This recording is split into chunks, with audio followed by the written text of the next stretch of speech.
We are a minority. That's great. It's good for a change. Very important. Good sign.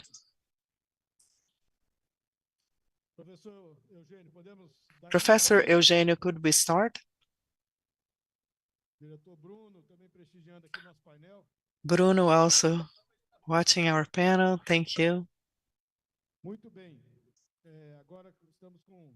Now we have the complete team. Good afternoon, everyone. My name is José Carlos da Fonseca Jr.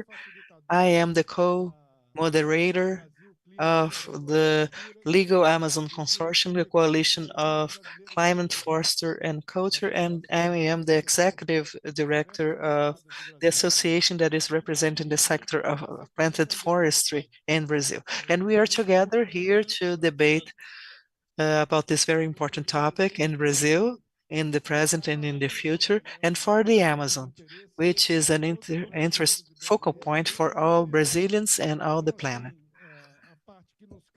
Concerning what we are going to discuss, it's within the our panel of fundamentals of green economy and low carbon agriculture, and the second session will be dedicated to practical experience of low carbon agriculture in the Amazon.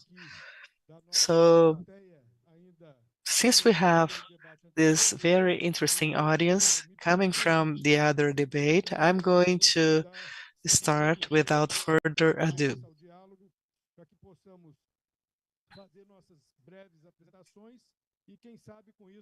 So maybe we can promote this debate at the end of our panel that would enrich what we are talking about. I would like to invite Andrea Azevedo, our Executive Director of the JBS Fund, and she will use her time. We have only a brief time, so we must be brief. Thank you. Can you remind me about the time? 7 minutes, right?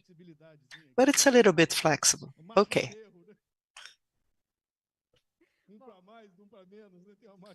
We have this error margin. Thank you so much for the invitation, Eugênio from IPAN. And I'd like to thank IPAN for the invitation and the Legal Amazon Consortium invitation. It's an honor to discuss such an important topic that I've been following for many years. I'd like to talk about the fund. The JBS Fund for the Amazon is a social environment initiative from the JBS group. It's brand new. It started in September 2020. We try to address two great problems in the Amazon. One is the work with the family farming in degraded areas in the Amazon, and one is a work of generating new businesses from the standing forest. So these are the main drivers we work with.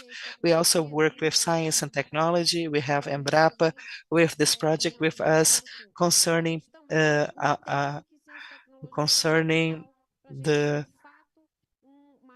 Arapaima fish, and we understand that we must do that to have a greater diversity. So these are the axes of the fund, and I'm going to talk about the productive chain axis on degraded areas.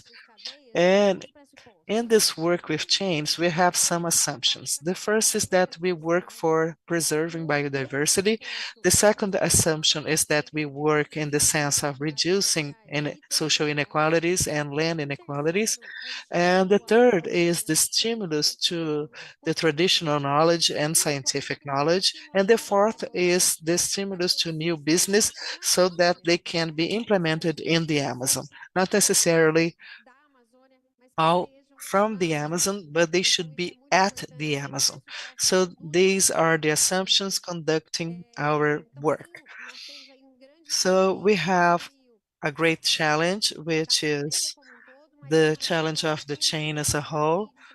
and observing this challenge of working with degraded areas. So before we talk about what we're doing, I wanted to give you an overview because we forget the numbers sometimes. We have many figures in our head, but I want to give you an overview about family agriculture in the Amazon. In Brazil, the family agriculture, 73% of the small producers in Brazil are in settlements. 80% of all of the settlements in Brazil, which are over 3,000, are in the legal Amazon. This is an area of 35 million hectares approximately, and data from IPAN, 40% of that are deforested. The annual rate of deforestation inside these settlements are around 25%. And even when we reduced a lot of the deforestation in the Amazon, we reduced the absolute numbers, but relatively, in the area, this number did not reduce. And this shows us that command and control, taking the chance here that a lot of the states are present, has a limit when we talk about family agriculture. And this limit is clear. So we need alternatives of production and commercialization. And for everyone that follows this topic, this is very clear, the limits of this kind of conduct, and there has to be, without a shadow of a doubt, in our diagnosis, 30% of the livestock, the cattle raising, is done inside rural properties in Brazil. And the same thing happens in the Amazon. And from a sample that we took in the project Restaura Amazônia, 65% approximately had some kind of liability after 2018. So, in fact, the more we intensify traceability in the meat, in the beef chain, and I was talking to you about this before, the more we're going to remove these small livestock farmers, these cattle raisers from the chain, and we're going to increase a social program. They're going to continue selling, but for a smaller price, creating parallel markets with a worse income. And only 8% of the family agricultures, these data are from Pará. I'm sorry if this doesn't apply to other states. I think we can create a proxy, have technical assistance from the federal government.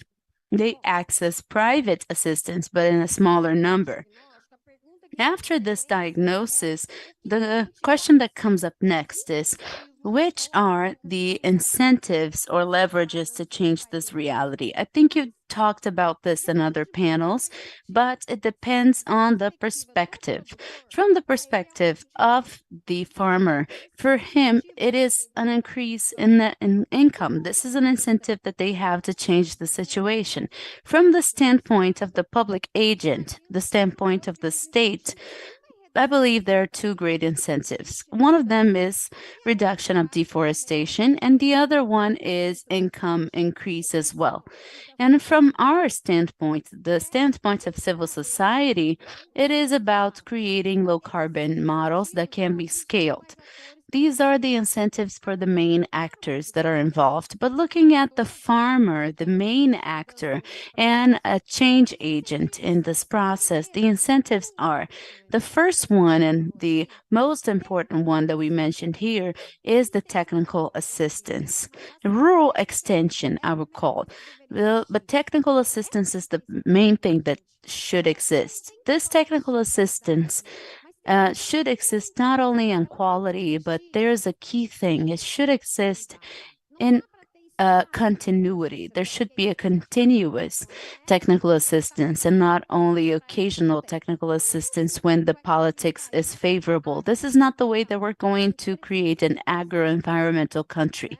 We should have continuous technical assistance. A productive soy farm has 24 visits of a technician per crop, per harvest. A family agricultural worker has to have at least 8 to 10 visits a year. So actually, this is very important. We have Pronafe, which is a subsidized credit. We don't have a credit like this in the world.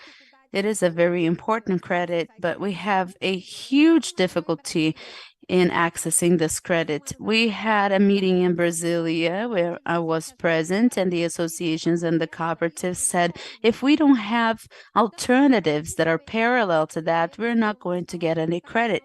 That is why BNDES is creating alternatives of climate financing. This is very important to have innovative tools to unblock this credit. And the other one is already mentioned here. Land regularization is a demand by these farmers by many reasons. So we have to have that coordinated. Environmental regularization as well. The state owes this to the farmers in the sense that this should continue. It is not only enough to have the CAR, there should be the function of this very clear and access to more competitive inputs. That is a very big incentive.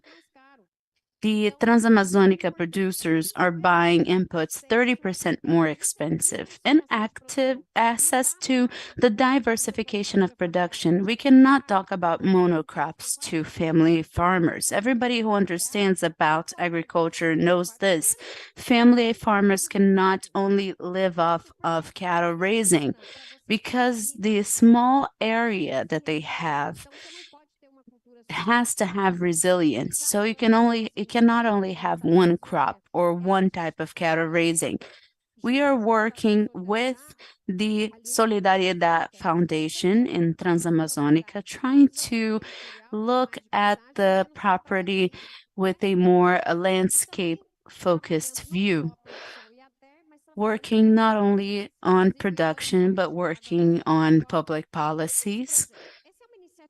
This project is an initiative. My time is over. Tell me if my time is over, I guess.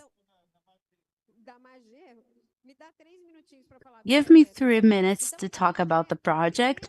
This project, first of all, I would like to highlight the importance of impact philanthropy, the philanthropy that transforms. This project started as a pilot by the Solidariedade Foundation, supported by Norway. The a project that came from Norway. I don't know, I'm not sure about the project, and by Good Energies Foundation. It included 230 properties. They evaluated and tested the business model, and they saw that this business model increases 30% the income of the farmers, and they were able to reduce 77% of the deforestation in those properties. This business model with the fund was scaled to 1,500 families, and the next step is how are we going to scale up without the philanthropy? This is our wish. It's not going to happen overnight, but we are working with the incubation of cooperatives, local cooperatives, to work on the agroforestry system of cocoa and the intensification of a good cattle raising so that we can take this leap in the region. Definitely, we have to create tools for this. Blended funds, technical assistance funds. And just to finish my speech, in this model, the farmer is going to pay for technical assistance in the third year. In the fifth year and the sixth year, for the case of cocoa, they can pay already for the 100% of the technical assistance. We have 50 farmers in this case. So this type of innovation has to go to the field and gain scale. Thank you, Andrea. Congratulations. Your presentation was so interesting that we couldn't fulfill the 7 minutes that Dr. Eugenio assigned to us. We're going to go back to the fascinating topics that you described here later, but we're going to pass the floor to Karen Tanaka, who is the Sustainability Manager of Ambev. You have 5 minutes, Karen. Thank you, Zé Carlos. It's a pleasure to be with you today. Very diverse panel. Pleasure, Andrea. It's very good to be next to you, Bruno.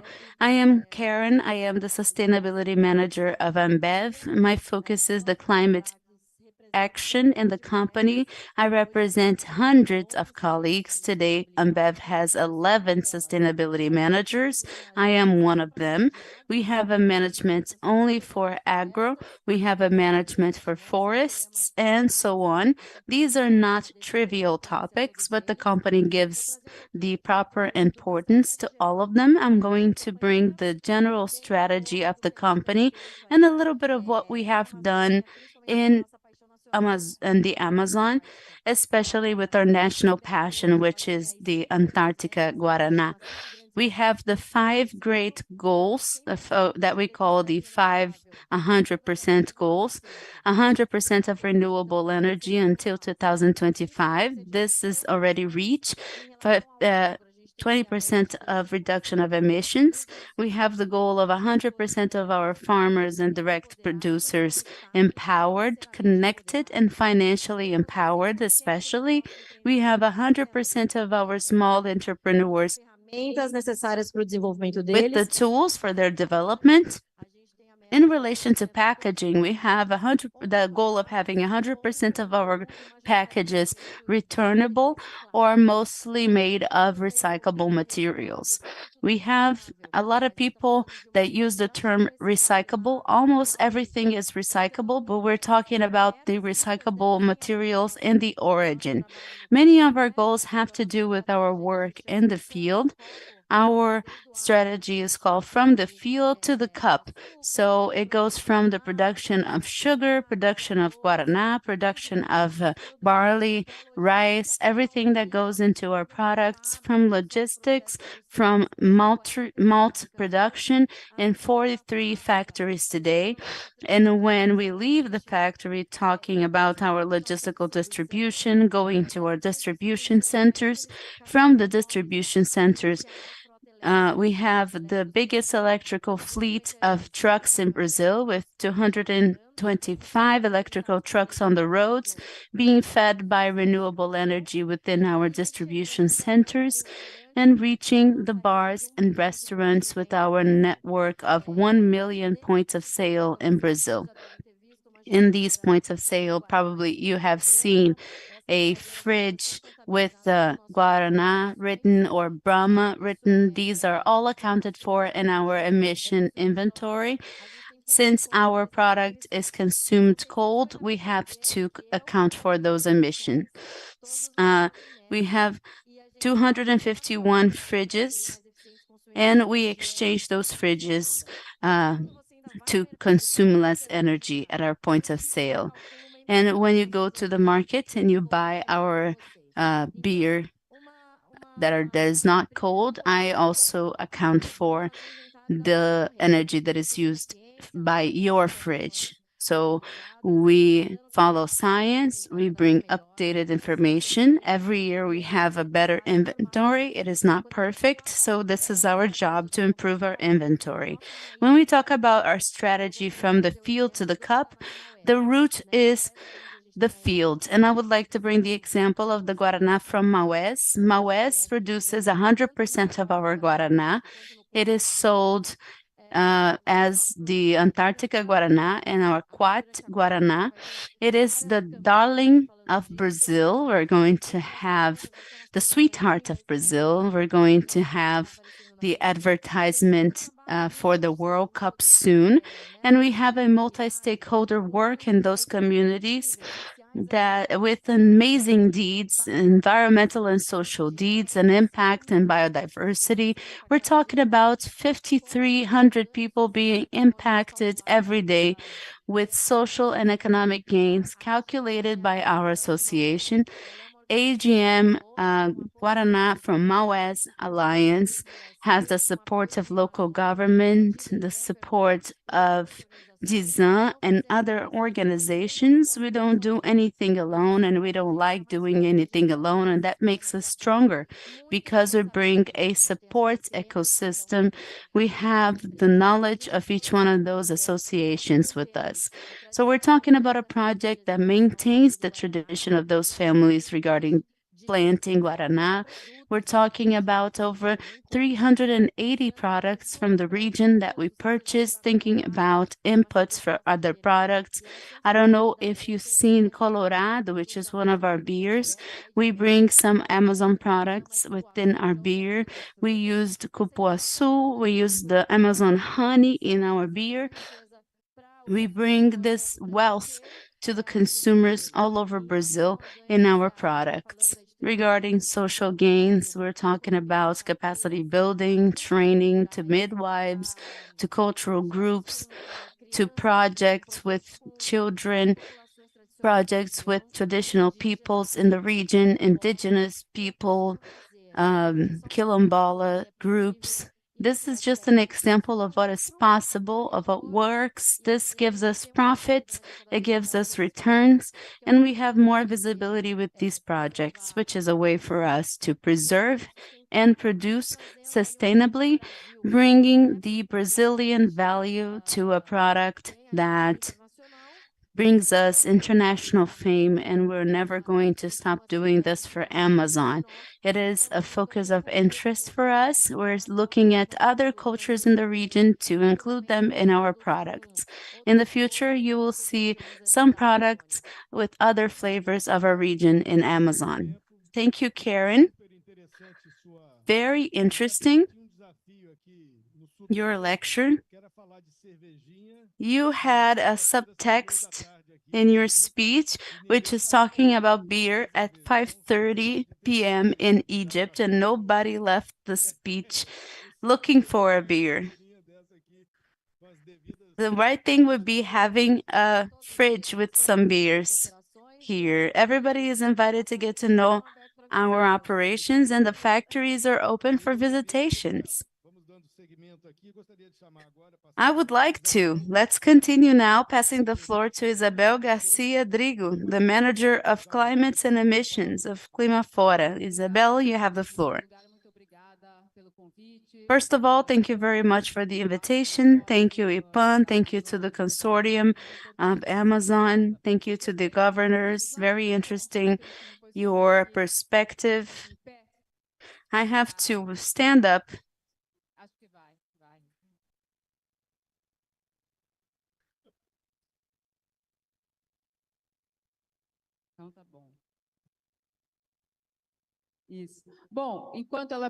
Well, while my presentation is prepared, I'm going to talk to you about the climate initiative of Imaflora, and I'm going to present a few figures of the estimate studies of the carbon balance of Minerva, with whom we have been working for the last 2 years to bring some concrete data of a possible cattle raising, low carbon cattle raising, as it happens in the Amazon and some other regions. I'm going to start even without my presentation on the screen.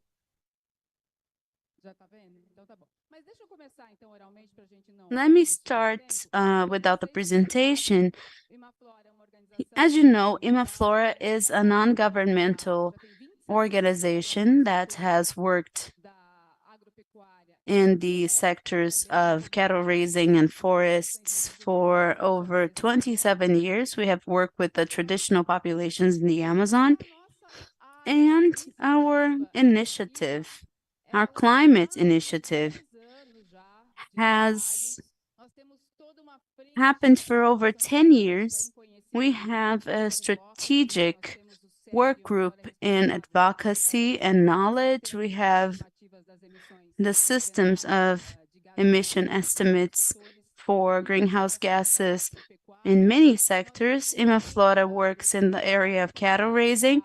We also have works following the Brazilian NDC and following the work group of Coronivia. We are doing this during this conference. This is an important work group that brings the topic of agriculture for the Climate Convention. And we have the program Carbon Track, which has the service of calculating the carbon balance and a didactic department of communication and information to increase the cooperation for the development of methodologies that take into account our tropical conditions, our factors, and the tropical context that takes into account a pasture and pasture-based cattle raising. Também no desenvolvimento de uma And calculadora. soon with the National Development Bank, with developing this calculation for milk and beef cattle. So we estimate the uh, carbon footprint uh, with farming agriculture. Before we start observing the case of Minerva, we've been doing that for a long time, but we noticed that the value for the companies and farmers and producers who are implementing good practices and calculating the carbon footprint is not enough to have a PDF report in the drawers. It's important to give visibility to the results to inspire other companies and farmers so that they can show their progress in terms of carbon. So we inserted this digital platform in this program. This platform has a public panel where for each sector, which are cattle raising, agriculture, restoration. Next year, we are going to have the carbon cracking of restoration and social biodiversity. In this public panel, you can monitor the great numbers of the producers to understand the different volumes and results in the cattle raising sector. We have Minerva, so it's possible for the company to communicate using this platform about their aggregated data and in the future reports and summary reports for the investors, for the partners. These are some numbers of the pilot project. We started with Minerva 2 years ago. We estimated this pilot including 25 supply farms in 5 biomes, 2 farms in the Amazon, but also in the wetlands of Brazil, Pantanal, and also Cerrado, and Pampas and Chaco. And since we don't have much time, I'm going to show you the main result. In this pilot project, the farms which calculated, they performed very well. So they are below the world average, considering the emissions in beef production. They are farms which are monitored. These initial results highlight the importance of the monitoring and access of the producers to technical assistance and implementation to technology. So this is the main result. I won't be long here. It's important that you know that I am the manager of this initiative, but I come from humanities. I don't have a good relation with numbers.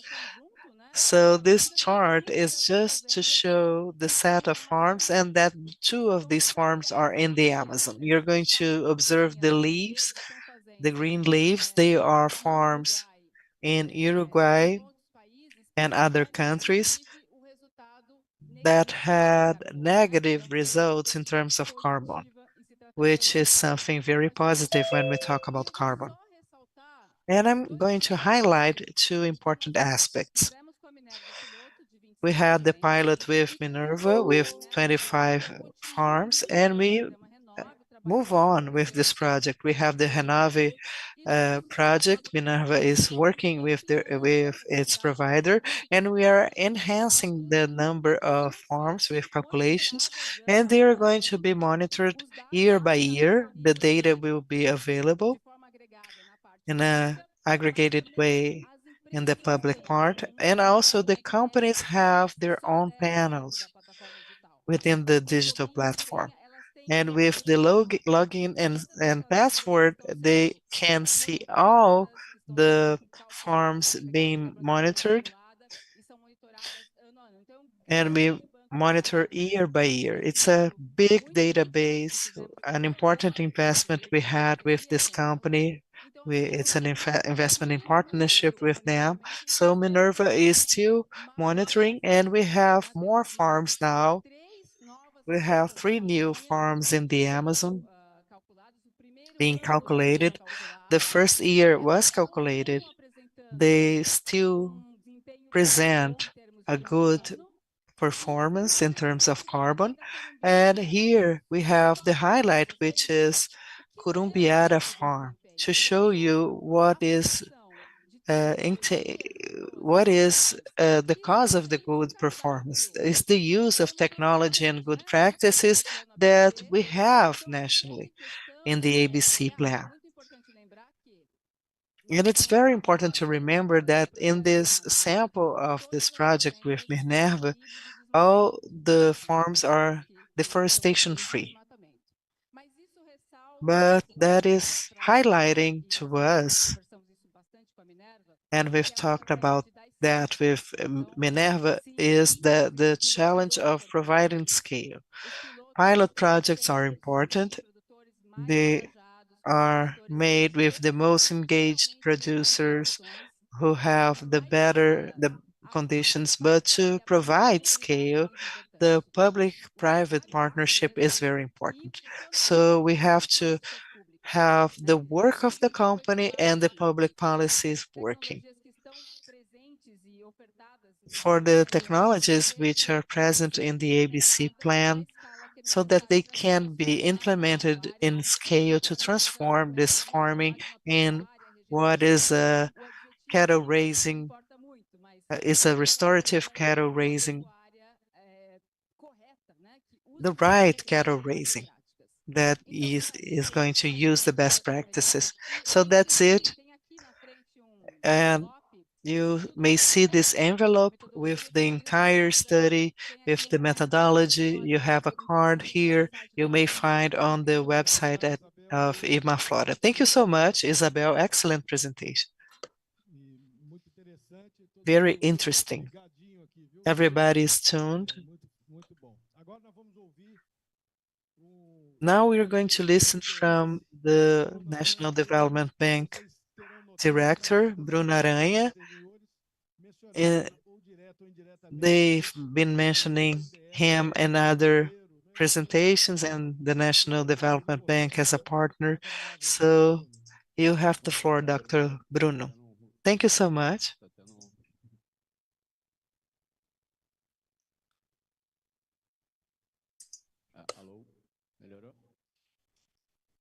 Can you hear me?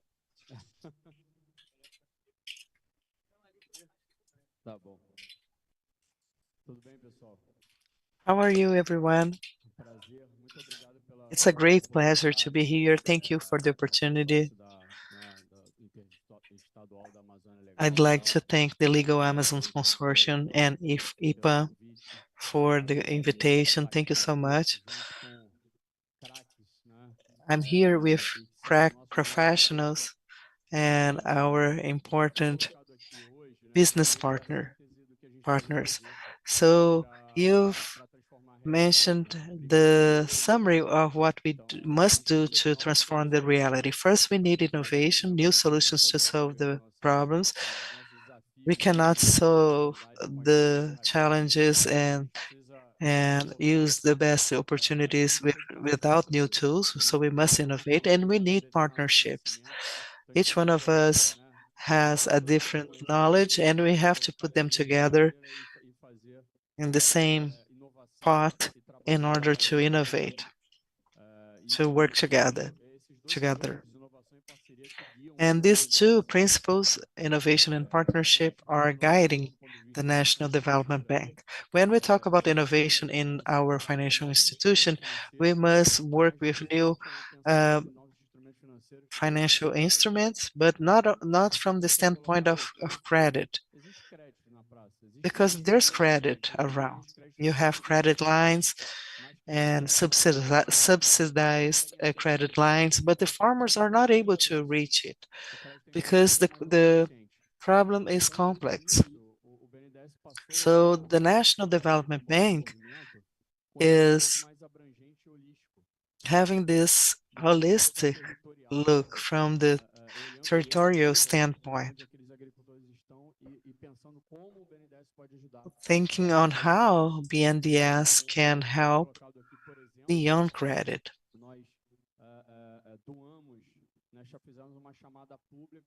So we had a public call with our social environmental fund, with this donation, with a study to build um, this system, this calculator for the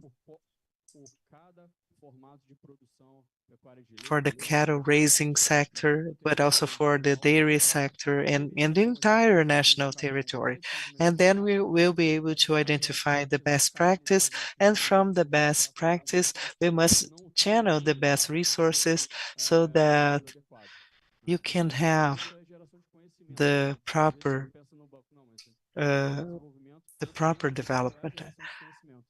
As a development bank, we must support the knowledge generation. When we think about the the, the concession projects, when we have this partnership with the state of Amapá, a very relevant client, with a concession that will generate access to electric power for the different territories. So we have to think about the infrastructure of that territory concerning the form of highways and infrastructure. We have to work with the education of these people. And then we will migrate for a different reality with the Social Environmental Fund to support the technical assistance in a broader way. Both technical assistance and this new generation that must take on these activities to work with this low carbon agriculture. And we also have this possibility of having this finance when we can bring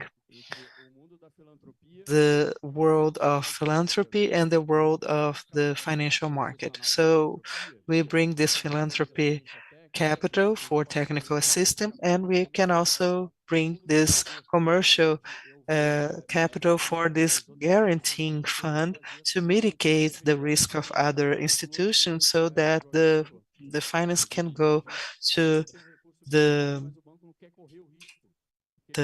producer. Sometimes the bank doesn't want to take the risk, and then the loan won't happen. So I'm going to mitigate the risk for that bank, and then that finance is going to happen.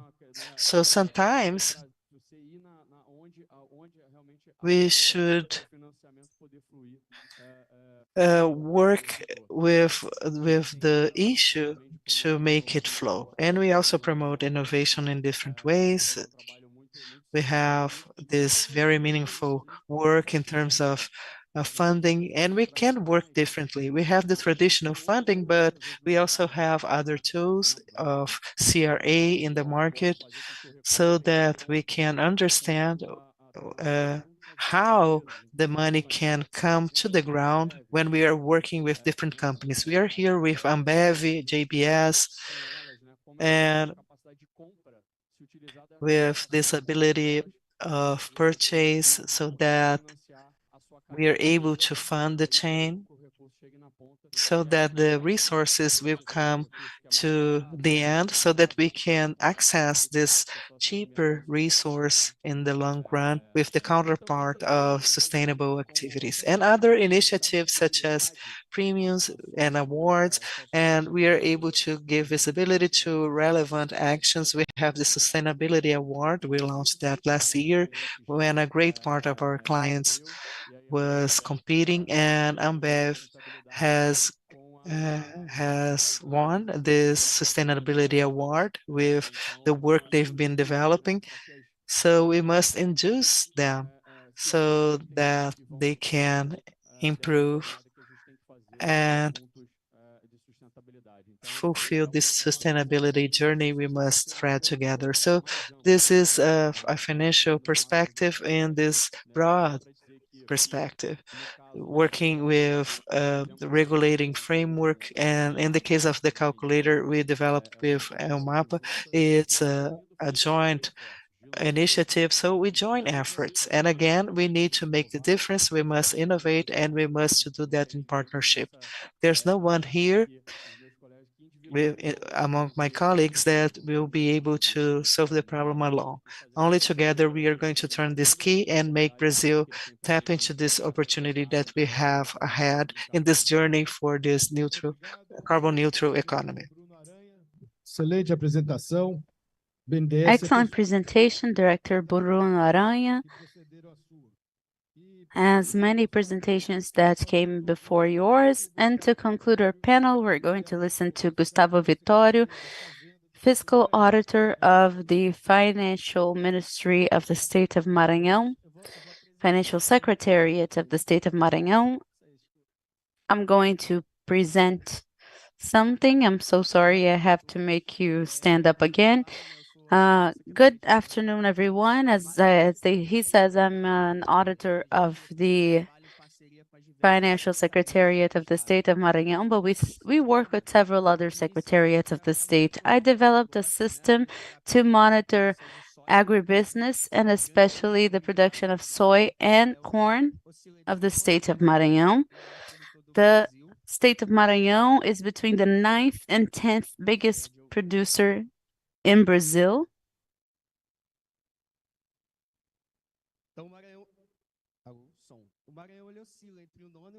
As I said, Maranhão is in the rank between the 9th and the 10th position as the biggest producer of soy and corn in Brazil. We are putting together the work of monitoring.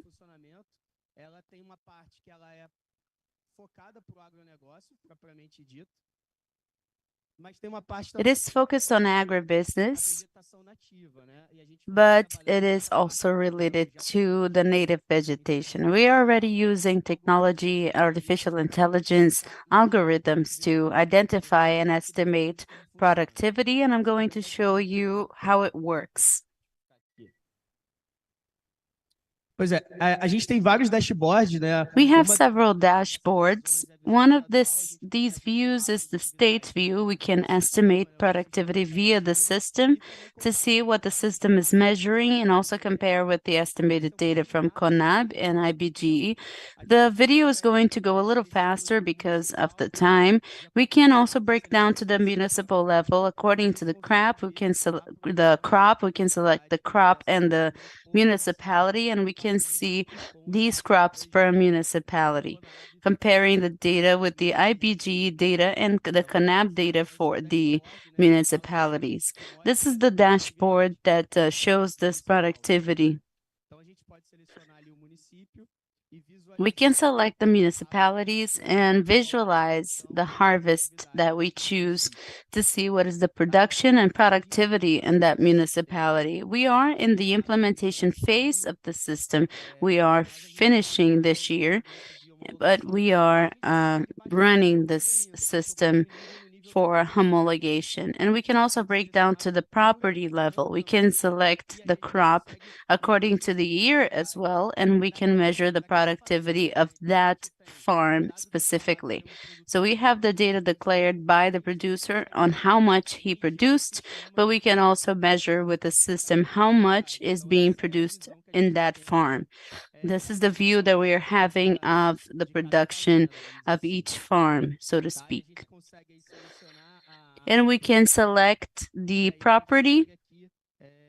And over here, we can include the filter that we want. We can filter per municipality, for example, and we can see what productivity the system is reading for that farm specifically. And this is the report that we can generate for that farm. We can compare it with the standard curve of MDVI, and we can see the images via optical sensor to generate a detail of productivity per section of that farm. This is what we are seeing there.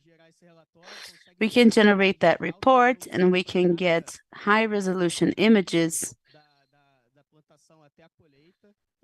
of the beginning of the crop until the harvest. We can generate a very thorough report.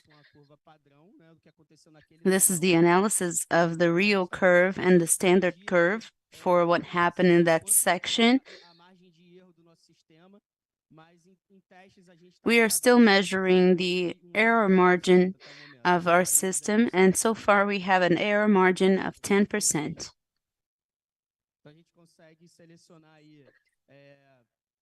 We can select there and generate there a series of reports.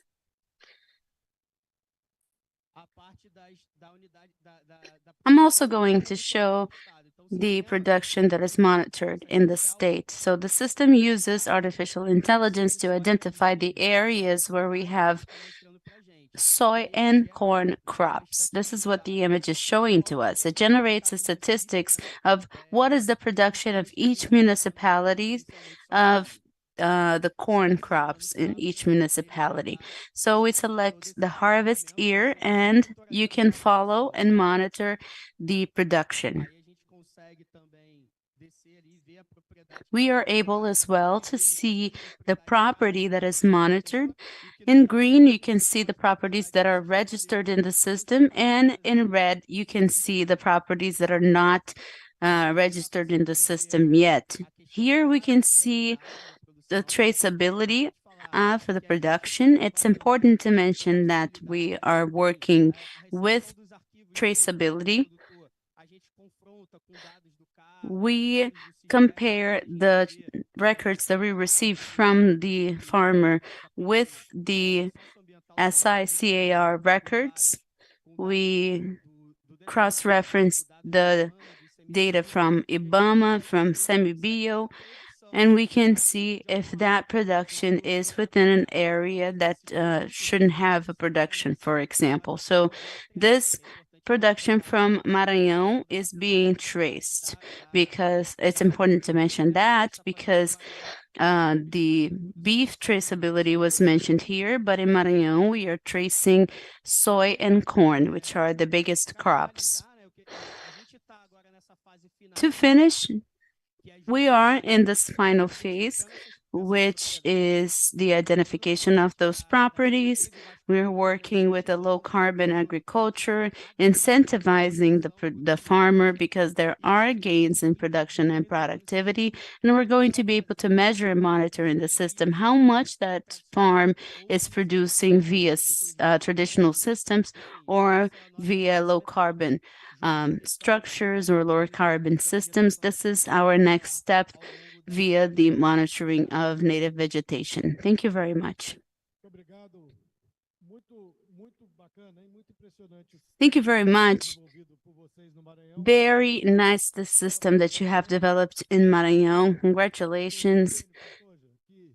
Dr. Eugenio, I think that we have reached the limit of our time. I think we are over our time limit, but I don't know if we have time for questions. If there is a question, since this is the last panel of the day, I think you can feel free to ask questions. I have to ask a question to such a qualified roundtable. Eduardo from the state of Amapá, representing the consortium here. First of all, I would like to thank you for your presence. It's an honor to have you. You are great partners. BNDES is our first line partner. It's a pleasure to see President Cotesano here. You are a great partner in this promotion and the transition for a green economy that we want to see in the Amazon. What I would like to leave you with as a food for thought, maybe Karen could give us as an answer in this Friday at this time. And Andrea as well from JBS, they are sitting side by side with this great synergy. JBS and Ambev. What I would like to leave you with as food for thought, and I would like you to comment on it. Maybe you can give some tips on blended finance.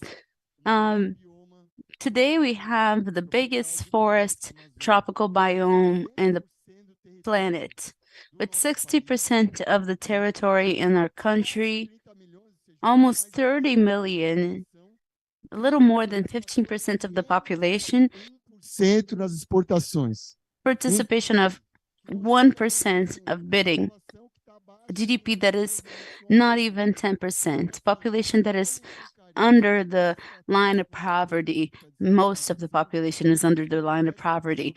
So look at the projects of the consortium of Amazônia Legal for the decarbonization initiatives. We are with FUMBio, we have a governance and international standards. We have programs, a program that is focused on low carbon and bioeconomy, has a lot to do with what we said here. So remember us and take this message from COP. Thank you very much. Great closure. It has to do with the quality of the discussion. So I don't stretch your patience, and with the perspective of the barbecue and the beer later,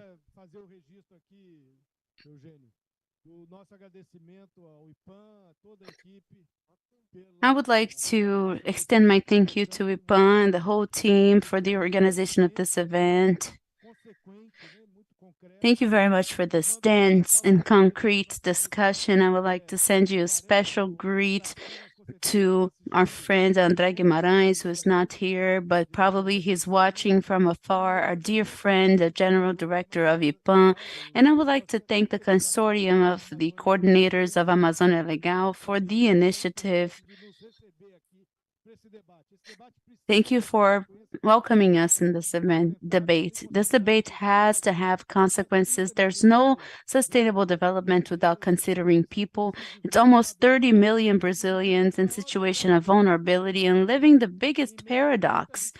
Amidst so much wealth, a wealth that the world admires and appreciates and discusses, we cannot accept that there's so many Brazilians in situation of economic and social vulnerability, with poverty, with low rates of access to education and public services. So everything that we discussed makes sense because we have to integrate the population in the equation of the sustainable development of Amazon and Brazil. This is good for Amazon. This is good for the Amazonians.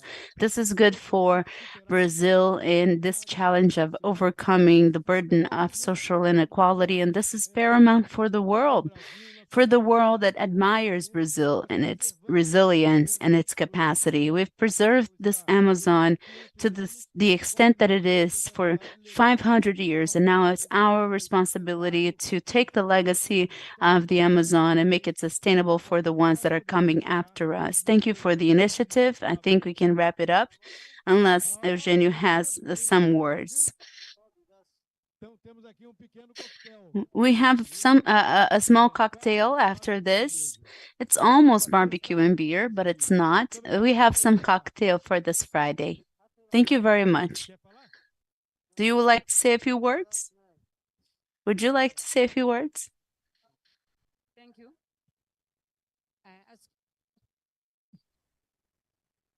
Okay. Excuse me, I not speak English well.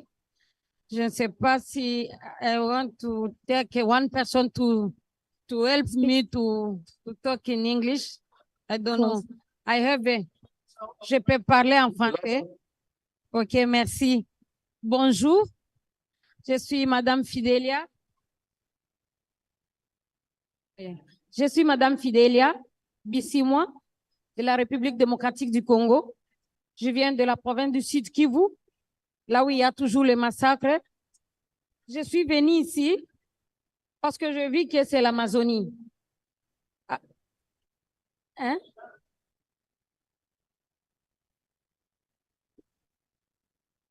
Ela está se apresentando para quem não acompanhou. For those of you who don't speak French, she's introducing herself. Testando, 1, 2, 3. Não? Hora do coquetel é assim, sexta-feira, viu?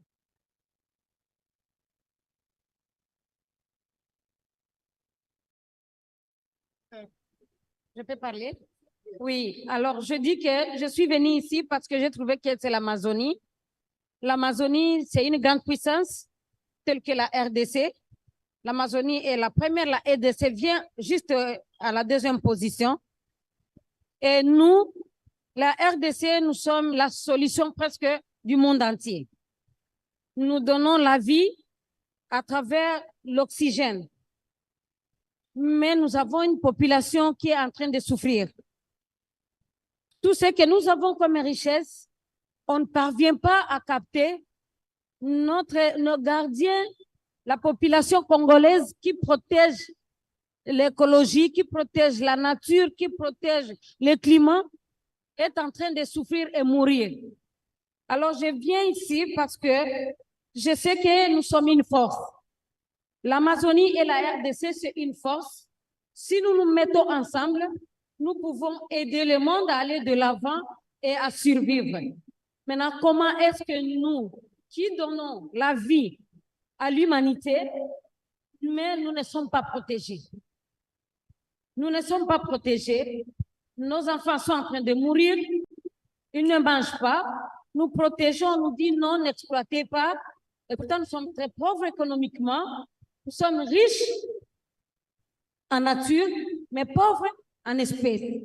Alors, nous demandons que vous puissiez nous aider aussi, nous, la RDC, auprès des décideurs, à dire aujourd'hui non à la guerre. Parce que nous, les mamans, nous, les femmes, nous faisons tout pour protéger la nature, mais à contrepartie, on nous donne la mort. Nous demandons aujourd'hui qu'on nous donne aussi la paix chez nous. Je vais traduire. A senhora é da República Popular Democrática do Congo. This lady is from the Popular Democratic Republic of Congo, and she saw the debate on the Amazon, and she approached us to remind us how much these two regions of the world, the Amazon and the Democratic Republic of Congo, should be united, should come closer, and they should fight poverty. And I'm going to explain to her later that this was the background of our discussion.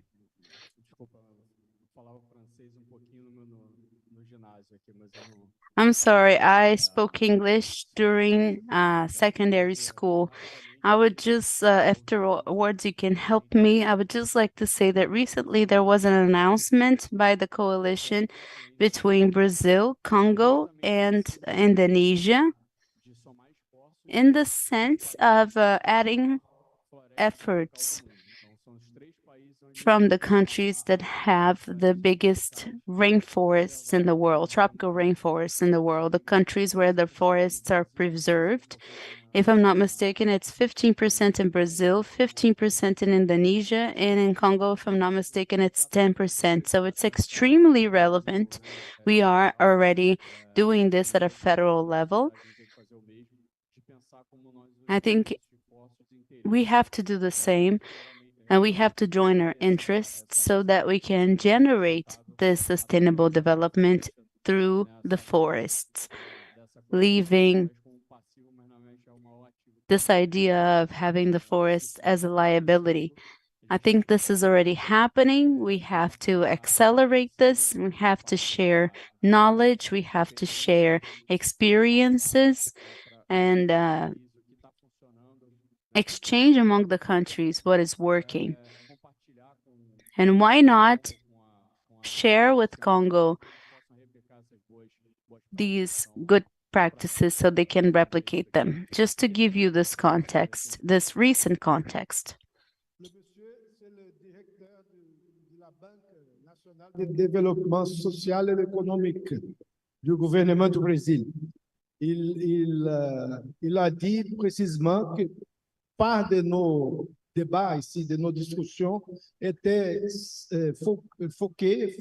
concentré précisément en cette paradoxe d'avoir, en notre cas, presque 30 milliards de Brésiliens en Amazonie qui vivent parmi la richesse de cette écologie, de cette ambiance, et en pauvreté. Donc, ça, c'est inacceptable et on doit travailler pour supérer cette situation.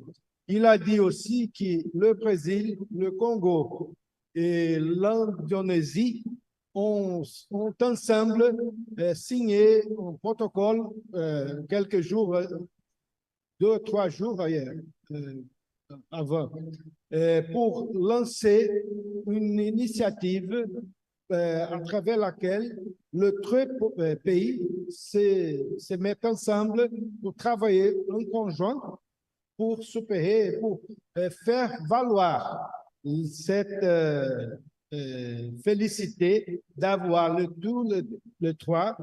C'est tellement de richesses pour prouver à la planète et en retour ils sont, comme on peut dire,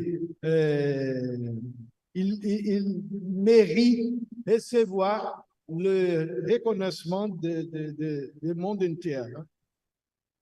Donc, merci beaucoup pour avoir été présent ici.